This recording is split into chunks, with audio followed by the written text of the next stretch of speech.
Rain hammered against the windows of the small downtown bar where Claire Bennett had worked for almost 4 years. It was the kind of storm that emptied the streets and filled the bar instead, strangers pressed together under the same roof, waiting for the weather to pass.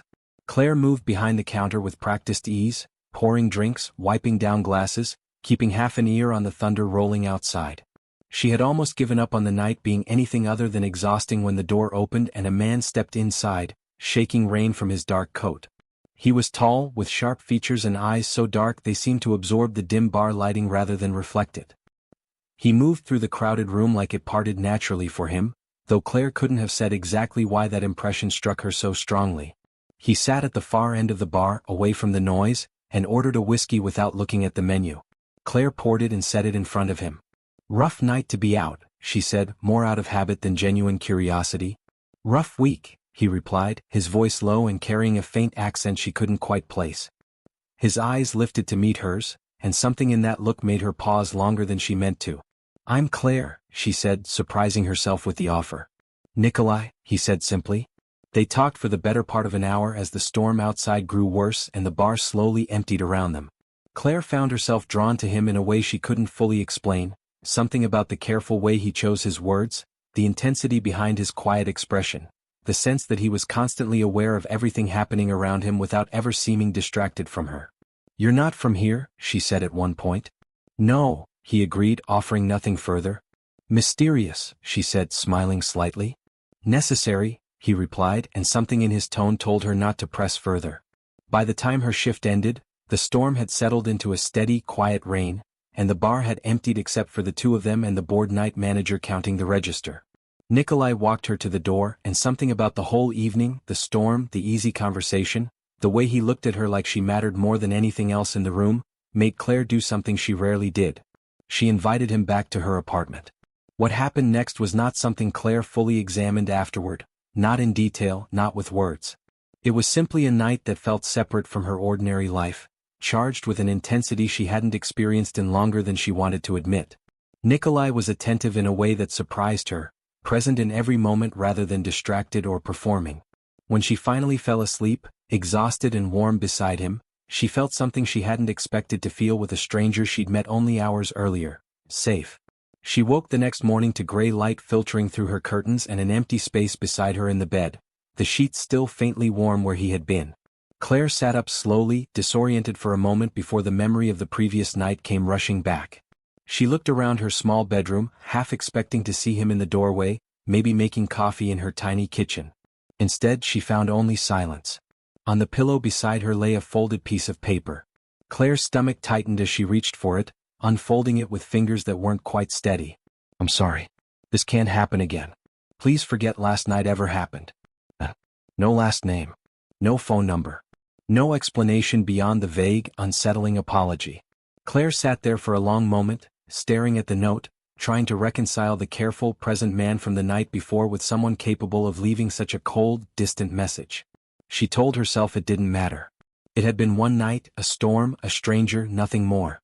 She had survived worse disappointments than a one-night encounter that ended exactly the way these things usually did. She showered, dressed, and told herself firmly that by tomorrow this would feel like nothing more than an unusual memory. She was wrong about that, though she wouldn't understand exactly how wrong for several more weeks. As she left her apartment building that afternoon to run errands, something made her pause at the top of the steps. A black car sat parked across the street, engine idling despite the fact that no one appeared to be inside waiting for anyone. Claire told herself it was nothing, probably someone waiting for a delivery or running late for an appointment nearby. She walked to the grocery store, picked up what she needed, and returned an hour later. The car was still there. This time, as she climbed the steps to her building, she caught a glimpse of a figure inside, a man in a dark suit who seemed to be watching her building specifically rather than simply waiting for someone. Claire's chest tightened with an unease she couldn't quite name or justify. She told herself she was being paranoid, that the strange, intense night with a stranger had left her imagination running wild. But as she closed her apartment door behind her and turned the deadbolt, an instinct she couldn't quite silence told her that something about the previous night, about Nikolai and his cold, hasty departure, was far from over. She had no idea then just how right that instinct would turn out to be, or how much that single stormy night was about to change the entire course of her life. 3 weeks after the storm, Claire noticed the fatigue first. She told herself it was simply the demands of her job, the late nights at the bar catching up with her after months of steady overtime. Then came the mornings when the smell of coffee, something she had once loved, sent her rushing to the bathroom instead. She bought the test on a Tuesday afternoon, telling herself she was being paranoid, that stress alone could explain everything she was feeling. She sat on the edge of her bathtub for the longest 3 minutes of her life, staring at the tile floor rather than the small plastic stick resting on the counter. 2 lines. Unmistakable, impossible to argue with. Claire sat there for a long time after that, her mind racing through every possible outcome, every difficult conversation she would eventually need to have with people who didn't yet know, every practical concern about money and work, and the small apartment that suddenly felt entirely inadequate for the future rushing toward her. She thought of Nikolai, of his careful attention that stormy night, of the cold, distant note he'd left behind the next morning. She had no way to reach him, no last name, no phone number, nothing beyond a single word scrawled hastily on a torn piece of paper. Whatever this pregnancy meant for her life moving forward, she understood immediately that she would be facing it entirely alone. That realization terrified her more than anything else. Not the practical challenges, though those were significant enough, but the fundamental aloneness of the decision now sitting squarely in her lap. She gave herself exactly 1 evening to feel overwhelmed by it. She sat on her couch with a cup of decaffeinated tea, since her body apparently had opinions about caffeine now, and allowed herself to cry, to feel frightened, to wonder whether she was capable of doing this by herself.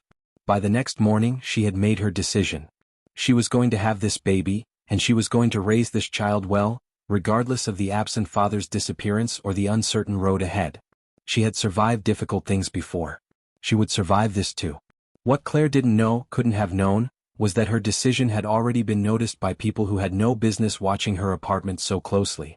The black car had continued its intermittent appearances over the following weeks, sometimes present for hours, sometimes gone for days at a time before returning without explanation.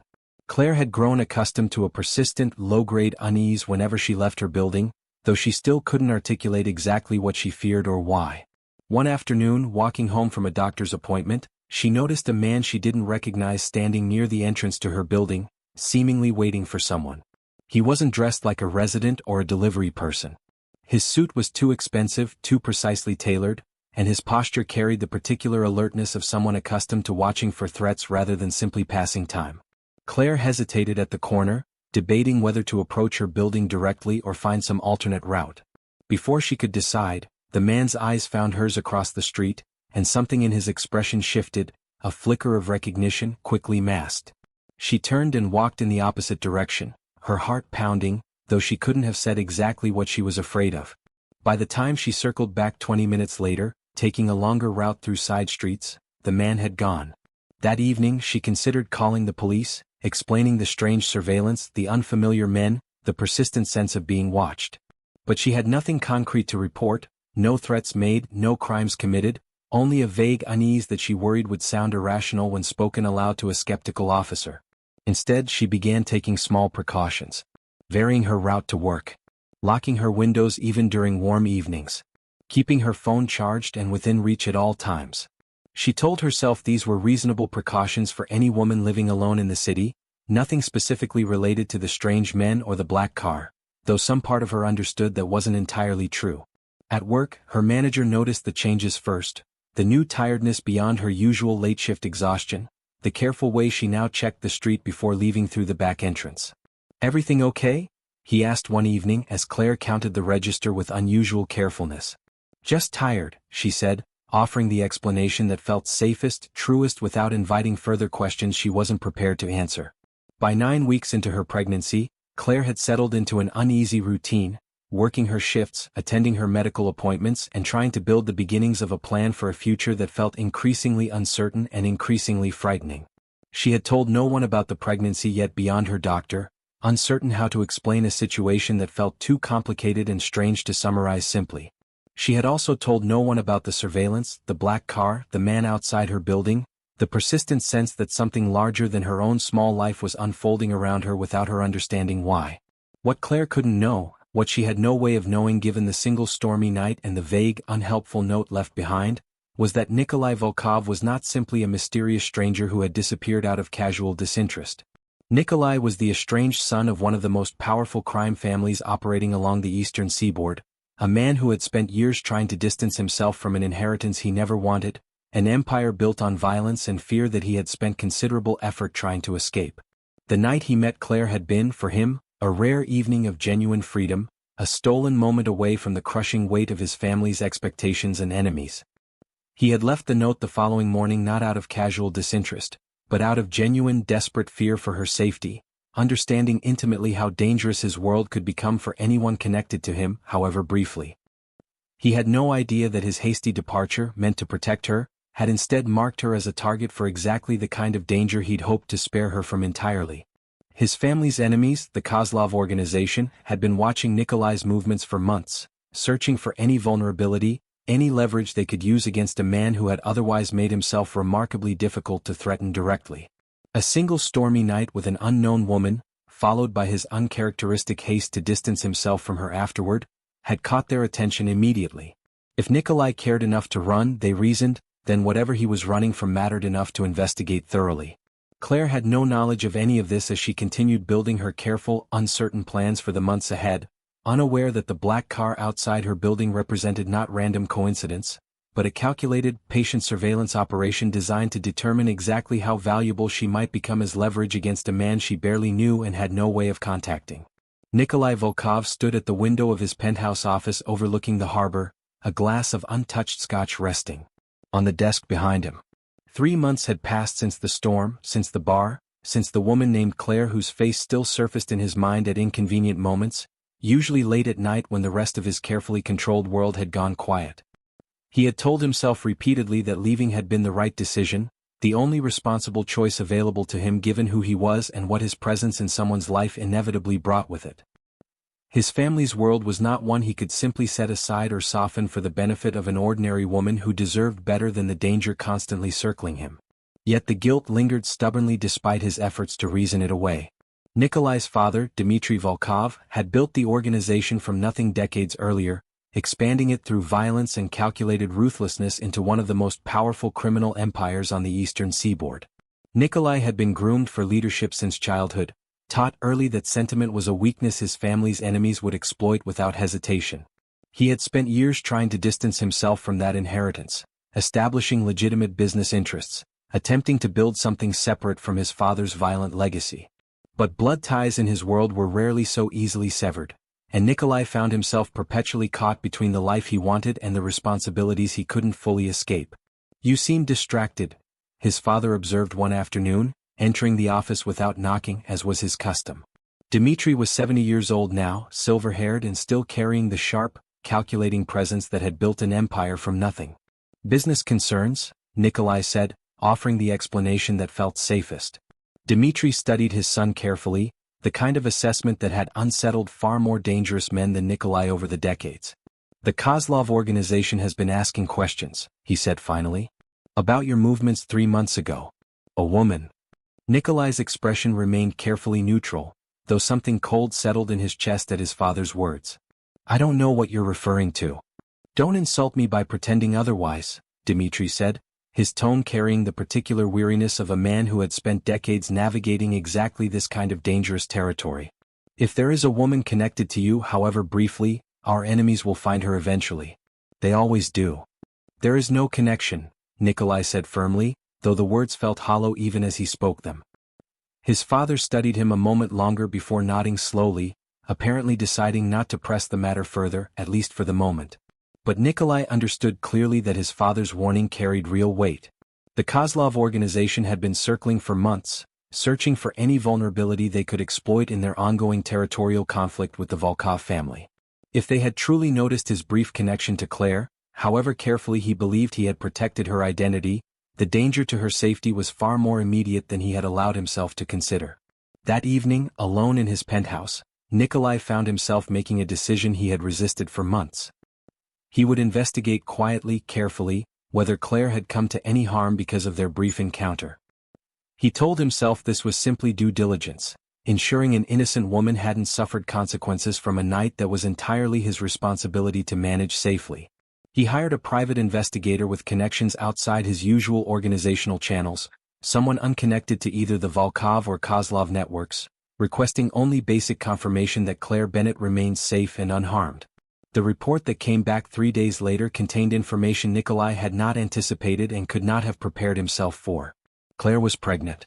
Nikolai sat alone in his office for a long time after reading that single line. The rest of the report's careful details about her employment, her apartment, her daily routine, fading into background noise against the singular, overwhelming fact that had just reorganized his entire understanding of the past 3 months. He was going to be a father. The realization arrived with a complexity of emotion he hadn't expected, fear certainly, given the dangerous world he inhabited and the vulnerability a child would represent to his enemies, but also something else entirely, a fierce, immediate protectiveness he hadn't known he was capable of feeling for someone he'd known only briefly. He understood immediately that his carefully maintained distance, meant to protect Claire from his dangerous world, had failed catastrophically. Whether or not the Kozlov organization had definitively identified her as connected to him, the surveillance his father mentioned suggested they were close to discovering exactly the kind of leverage a pregnant woman connected to Nikolai Volkov would represent. He needed to act, but carefully, without drawing additional attention to Claire before he fully understood the scope of the dangers surrounding her. Meanwhile, across the city, Claire's own fear had continued escalating throughout her second trimester, though she remained entirely unaware of the specific danger circling her or its connection to Nikolai's dangerous family. The black car appeared with increasing frequency now, sometimes accompanied by a second vehicle she hadn't noticed before. The man near her building had reappeared twice more, always watching, never approaching directly. She had finally confided in her closest friend, Maya, about both the pregnancy and the strange surveillance, though she still struggled to articulate exactly why she felt so certain the two were somehow connected. "Maybe you should move," Maya suggested one evening, concern clear in her voice as they sat together in Claire's small kitchen.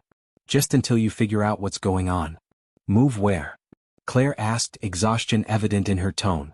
"I can't afford anywhere else right now, and I have no idea if any of this is even real or if I'm just being paranoid because I'm scared and alone." "You're not being paranoid," Maya said firmly. "You've told me exactly what you've seen. That's not paranoia, that's pattern recognition." Claire appreciated her friend's certainty, even as her own remained shaky and uncertain. She had considered contacting the police multiple times, but always stopped short, uncertain how to explain a threat she couldn't fully define or connect to any specific danger beyond a vague, persistent sense of being watched. By her 7th month of pregnancy, exhausted, frightened, and increasingly isolated by circumstances she didn't fully understand, Claire made the difficult decision to take an extended leave from her bartending job, unable to continue the late shifts safely in her current condition, regardless of the financial strain that decision created. She spent her days largely confined to her small apartment, venturing out only for necessary appointments and errands, always watching the street carefully before leaving, always aware of the persistent, unsettling feeling that she was being monitored by forces she couldn't identify or understand. She had no way of knowing that, across the city, the father of her unborn child had finally begun taking serious, deliberate steps to locate her and ensure her safety, steps complicated significantly by his need to avoid drawing his family's dangerous enemies directly to her door in the process.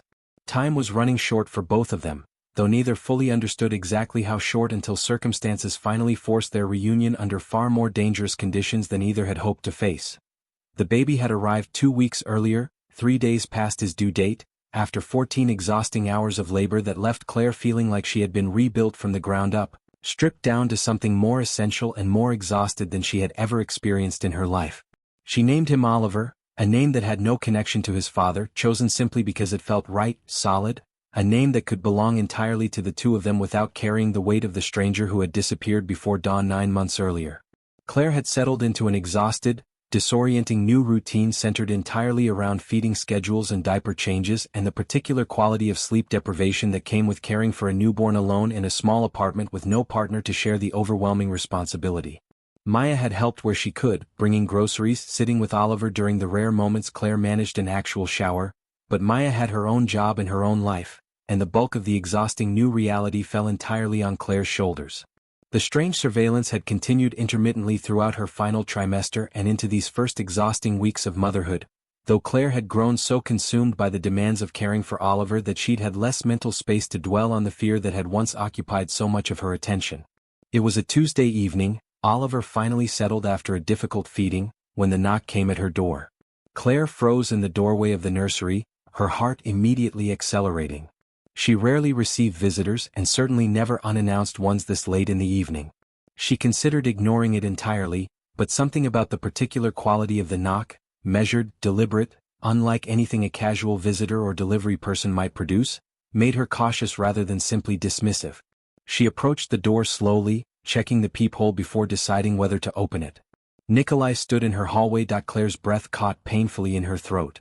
9 months had passed since that stormy night, since the cold, hasty note left on her pillow, since she had resigned herself to raising their child entirely alone. Seeing him now, standing outside her apartment door looking exactly as she remembered, dark coat, sharp features, that same intense quality behind his dark eyes, felt like being struck by something she hadn't fully prepared herself to face. She opened the door, though every instinct told her she should probably do the opposite. "You," she said, her voice carrying equal parts shock and barely controlled anger. "Claire," Nikolai said, his voice carrying an unfamiliar rawness she hadn't heard from him during their single night together. "I know I have no right to be here. I know what I did, disappearing the way I did, was unforgivable. But I need you to hear me out." 9 months, Claire said, her voice shaking now. 9 months, Nikolai, with no way to reach you, no name beyond a single word on a note, raising our son entirely alone, and now you show up unannounced at my door? Something shifted visibly across Nikolai's expression at her words. "Our son," he repeated quietly, as though confirming something he had known but hadn't fully processed until hearing her say it directly. "Yes," Claire said. "Oliver. 2 weeks old. Currently, thankfully, asleep, which is the only reason I haven't already slammed this door in your face." "May I come in?" Nikolai asked. "Please. There's a great deal I need to explain, and very little of it is safe to discuss in a hallway." Claire studied him for a long moment, torn between the anger that had built steadily over 9 difficult months and an undeniable curiosity about exactly what explanation he could possibly offer for his behavior. Finally, reluctantly, she stepped back and allowed him inside. They sat across from each other in her small living room, tension thick in the air between them. "I need you to understand something about who I am," Nikolai began carefully. "The night we met, I wasn't entirely honest with you about my circumstances. My family, Claire, is involved in serious, dangerous business. The kind of business that makes anyone connected to me a potential target for people who wish to harm my family." Claire felt a chill move through her at his words, memories of the black car, the watching man outside her building, suddenly reorganizing themselves into a pattern that finally made sense. "The car," she said slowly. "The men watching my building. That's connected to you?" Nikolai's expression turned grim. "Yes. I'm deeply sorry, Claire. I left that morning specifically to protect you from exactly this kind of danger, believing that if I simply disappeared from your life immediately, you would remain unconnected to my world entirely. I was wrong. My family's enemies noticed my uncharacteristic behavior that night regardless, and they've been investigating ever since, trying to determine whether you represented a genuine connection to me worth exploiting. So all this time," Claire said, her voice hardening, "I've been watched, followed, frightened in my own home, because of danger connected to you, and you knew about it and said nothing?" "I didn't know for certain until recently," Nikolai said. "I hired someone to quietly confirm your safety after learning my family's enemies had noticed something. That's how I learned about the pregnancy. I came as quickly as I safely could, without leading anyone directly to your door." Claire absorbed this information slowly, anger and fear and something more complicated all tangled together in her chest. "What do you want from me, Nikolai? Why are you actually here?" Nikolai met her eyes steadily. "I want to protect you and my son. Whatever you decide about our relationship going forward, whatever you think of me after everything, I need you to understand that you and Oliver are both in genuine danger as long as my family's enemies believe you represent a way to hurt me." "That's not exactly a comforting thing to hear from the father of my child," Claire said, though some of the anger in her voice had begun giving way to genuine fear. "I know," Nikolai said quietly. "And I'm sorry that my presence in your life, however briefly, has created this danger for you both. But I promise you, Claire, I will do everything in my power to protect you and Oliver, regardless of what you decide about my continued presence in your lives afterward." As if responding to the tension in the room, a thin cry rose from the nursery down the hallway. Claire stood immediately, years of new parent instinct overriding the tension of the conversation. "That's Oliver," she said. "May I?" Nikolai started, then stopped, uncertain how to finish the request. Claire studied him for a long moment before nodding slightly. "Come on." She led him down the short hallway to the small nursery, where Oliver's cries had grown more insistent. Claire lifted him gently from his crib, immediately settling into the practiced motions of soothing him, unaware of Nikolai standing frozen in the doorway behind her. When she finally turned, Oliver settled against her shoulder. She found Nikolai's expression completely transformed from the controlled, careful man who had been sitting in her living room moments earlier. His dark eyes, fixed on the small, sleepy face visible over Claire's shoulder, carried an expression of such raw, unguarded emotion that Claire found herself momentarily unable to look away. "He has your eyes," Nikolai said quietly, his voice carrying an emotion Claire hadn't expected to hear from him. "Everyone says that," Claire said softly, still watching him carefully. Nikolai stepped closer, slowly, as though approaching something fragile he was afraid of disturbing. "May I hold him?" Claire hesitated only a moment before nodding, carefully transferring Oliver into Nikolai's waiting arms. She watched as this dangerous, complicated man who had disappeared from her life 9 months earlier now held his infant son for the first time, an expression of overwhelming, unfamiliar tenderness completely replacing the careful control he had maintained throughout their earlier conversation. "I have so much to make right," Nikolai said quietly, still looking down at Oliver. "And very little time to do it safely." Before Claire could respond, his phone buzzed sharply in his pocket. Nikolai's expression shifted instantly, tenderness replaced by sharp alertness as he glanced at the screen. "We need to move," he said urgently. "Now. They've found this address." "What do you mean they've found this address?" Claire's voice carried barely controlled panic as she watched Nikolai's careful composure shift into something sharper, more urgent. "The Kozlov organization," Nikolai said quickly, already moving toward the small closet by her front door. "My family's enemies. My security team just confirmed they've traced your address. We need to leave immediately." "Leave to where?" Claire asked, holding Oliver tightly against her chest, panic beginning to override her earlier anger. "I don't even understand what's happening." "I'll explain everything but not here, not now," Nikolai said, already dialing a number on his phone while gathering her diaper bag from beside the couch with his free hand. "Do you have somewhere you can go quickly? A back exit from this building?" "There's a fire escape," Claire said, her mind racing to keep pace with the sudden, terrifying shift in her evening. "Off the kitchen window." "Good. Take Oliver, take whatever you need for him immediately, nothing else matters right now." Nikolai's voice carried an authority Claire hadn't heard from him before, the careful, controlled version of himself completely replaced by someone clearly accustomed to managing exactly this kind of dangerous crisis. Claire moved quickly, grabbing the pre-packed emergency diaper bag she kept by the door out of new parent habit, along with Oliver's favorite blanket from the couch. Her hands shook as she worked, adrenaline and fear making her fingers clumsy despite the urgency of the moment. "That there's a car 3 blocks from here," Nikolai said, finishing his phone call. "My driver. We need to reach it without using the main entrance." They moved quickly through Claire's small apartment toward the kitchen, Nikolai checking the street below through the window before helping guide Claire and Oliver onto the fire escape. The metal structure felt precarious under her feet as she descended carefully, Oliver secured tightly against her chest, Nikolai close behind her the entire way down. They had nearly reached the bottom of the fire escape when Claire heard raised voices from the alley below, unfamiliar and threatening. "Stop right there." 2 men stood at the base of the fire escape, weapons visible, their expressions carrying the particular calm menace of people entirely comfortable with violence. Claire froze, instinctively curling her body protectively around Oliver. Nikolai moved immediately, positioning himself between Claire and the armed men without hesitation. "This doesn't need to become violent," he said, his voice carrying a controlled authority Claire hadn't previously witnessed. "Let the woman and child go. This is between our organizations, not them." The taller of the 2 men smiled coldly. "Boris wants the child specifically. Insurance, he called it. Something to ensure your continued cooperation moving forward." "That won't happen," Nikolai said, his voice hardening considerably. Before the situation could escalate further, 3 of Nikolai's own men emerged from the shadows at the alley's opposite end, weapons already drawn.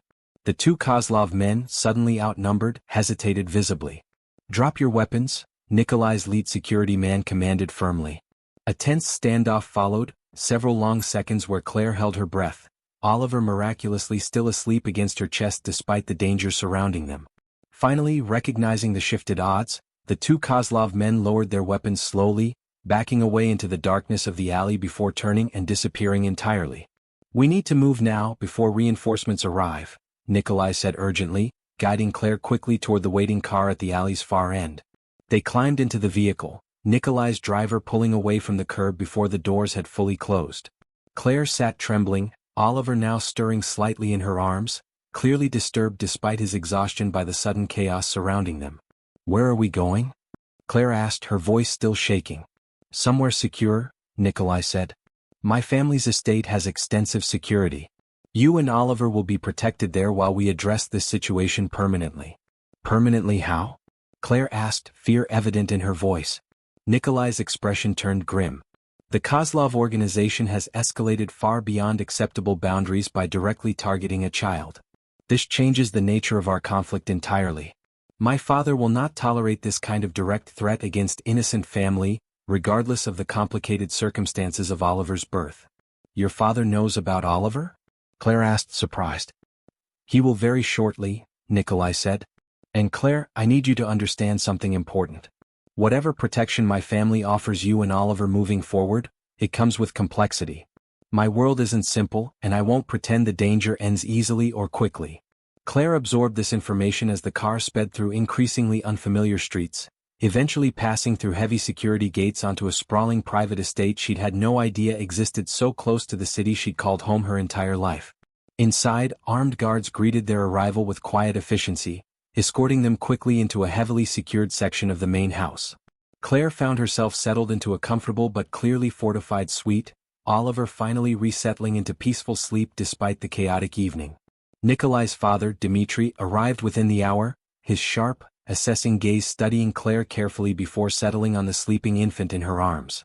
"So," Dmitri said, his voice carrying decades of calculated authority, "this is the complication that's brought the Kozlov organization directly to our doorstep." "Father," Nikolai said warningly, though Dmitri raised a hand, silencing his son's protest. "I'm not criticizing," Dmitri said, surprising both Claire and Nikolai with the genuine warmth suddenly evident in his weathered expression. "I'm simply acknowledging reality. My grandson," he continued, his sharp eyes softening slightly as he studied Oliver's sleeping face, "deserves protection regardless of the complicated circumstances of his arrival into this family." Claire felt something loosen slightly in her chest at his words, though the underlying fear of everything still unresolved remained firmly present. "What happens now?" she asked. Dmitri's expression hardened again, the warmth replaced by calculated determination. "Now, we ensure the Kozlov organization understands clearly and permanently that threatening my family, including this newest addition, carries consequences far exceeding whatever gain they hope to achieve." "You're going to war," Claire said quietly, understanding settling heavily into her chest. "I'm ending a threat before it can escalate further," Dmitri corrected firmly. "There's a difference, though I understand the distinction may feel academic to someone unfamiliar with our world's particular logic."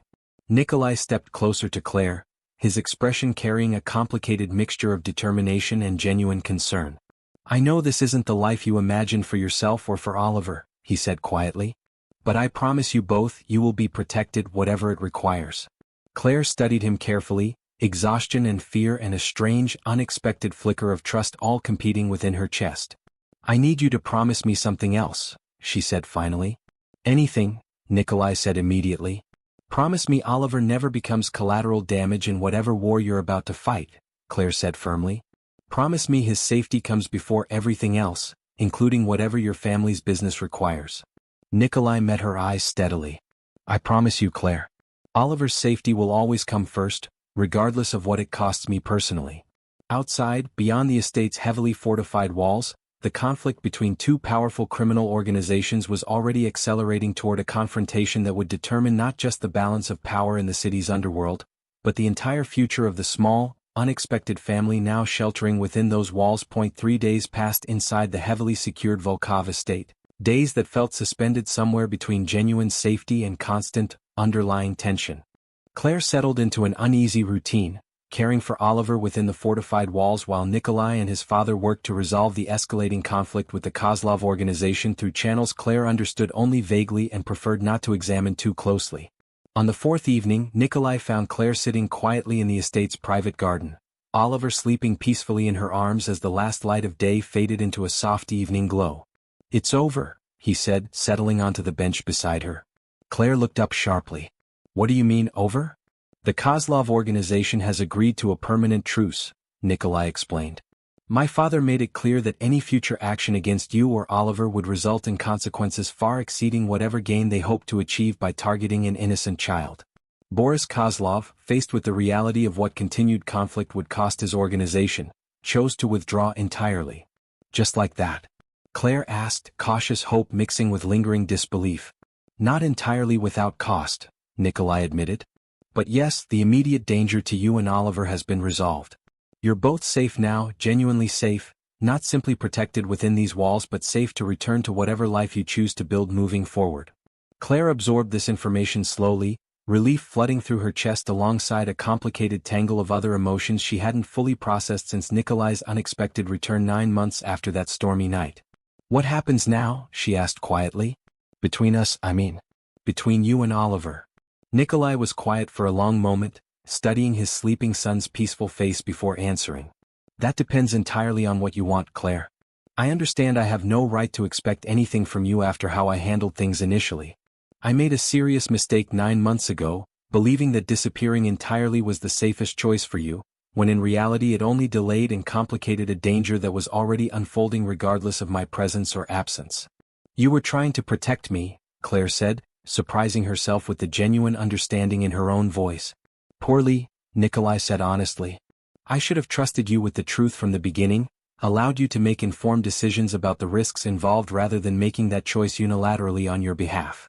Claire considered his words carefully, memories of the frightening months of surveillance, the exhausting isolation of her pregnancy, the sudden chaos of their reunion, all settling into a complicated but increasingly clear picture of everything that had led them to this quiet garden moment.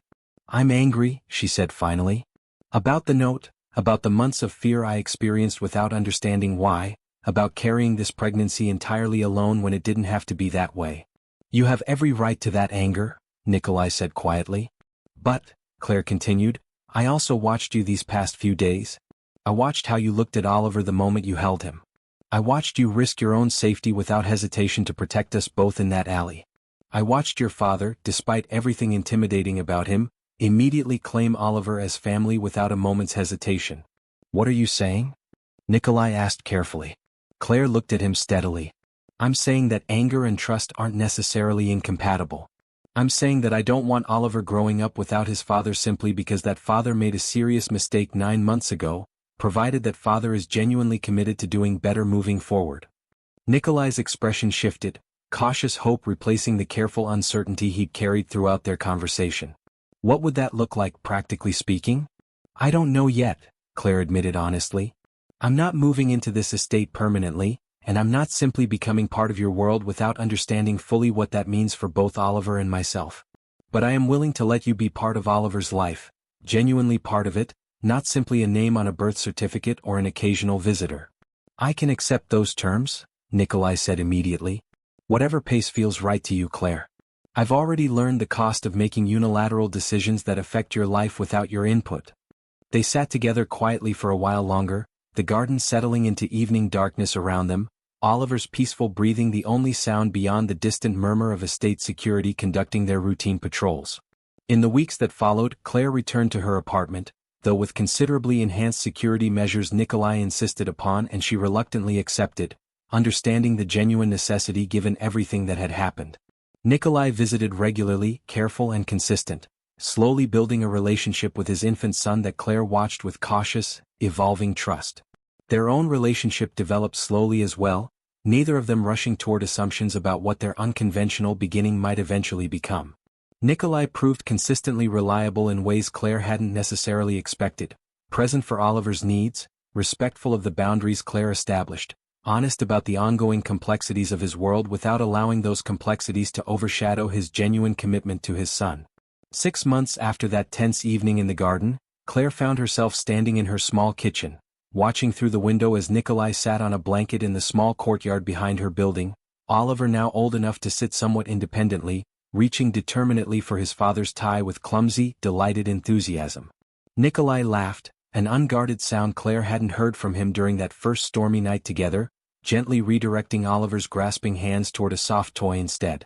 Maya, visiting for the afternoon, joined Claire at the window, following her gaze toward the scene in the courtyard.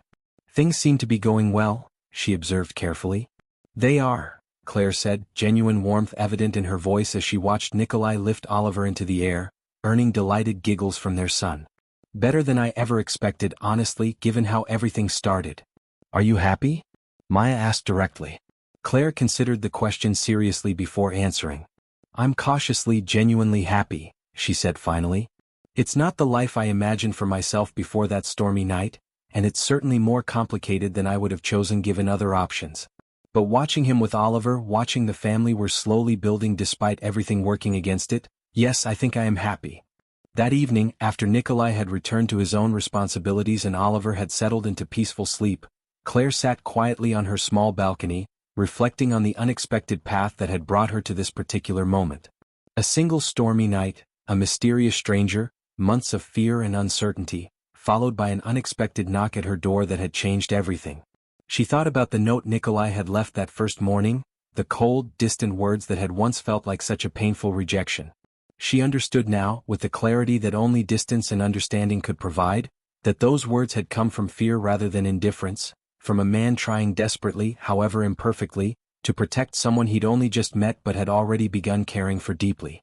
Their story hadn't begun the way most love stories typically did, without the careful courtship or gradual building of trust that usually preceded such significant commitment. Instead, it had begun with a single stormy night, followed by 9 months of separate, frightened uncertainty, followed finally by a dangerous, complicated reunion that had tested both of them in ways neither could have anticipated.